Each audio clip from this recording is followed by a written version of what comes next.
In this question here, we're going to look at the cosine, which is this curve, and before that, let's have a look at the sine curve, which is this curve here, and how many answers there are between 0 and pi.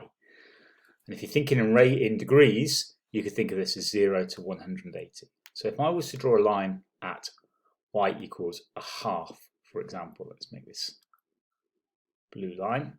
If I draw it across here, like this, I can see that I've got an answer here and an answer here.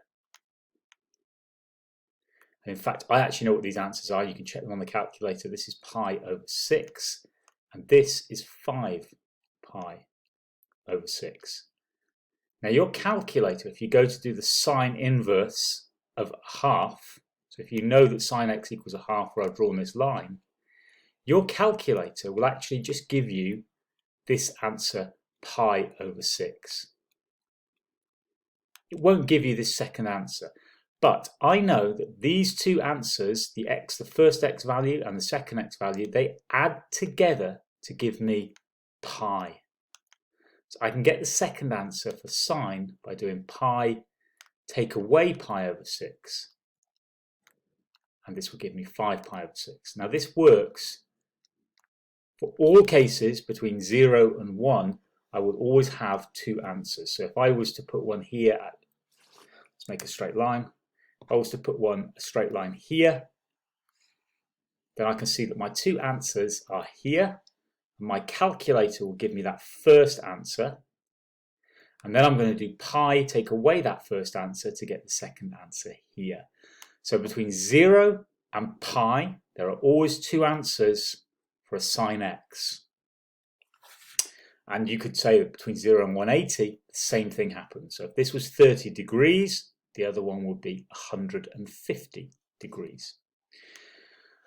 Okay, let's look at the next one, which is a sine curve. And we're going to do the same thing. We're going to think about what if does the same thing happen on a sine curve. So if I was to go here to where sine is a half, and sorry, cosine, I beg your pardon, cosine. It's a cosine curve now. So we've got cosine x, and it's equal to a half. And I go to my calculator. I know the value on my calculator will be pi over 3. And that's that answer there.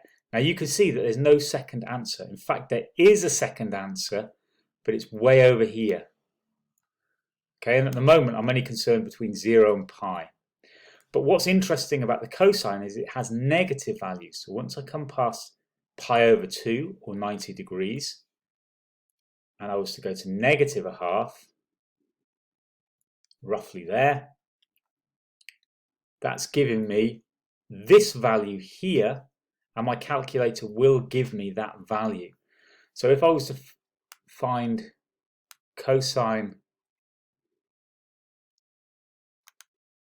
x equals negative a half, don't be put off by this negative, just go to your calculator and it will give you a value. In this case, I happen to know it's 2 pi over 3.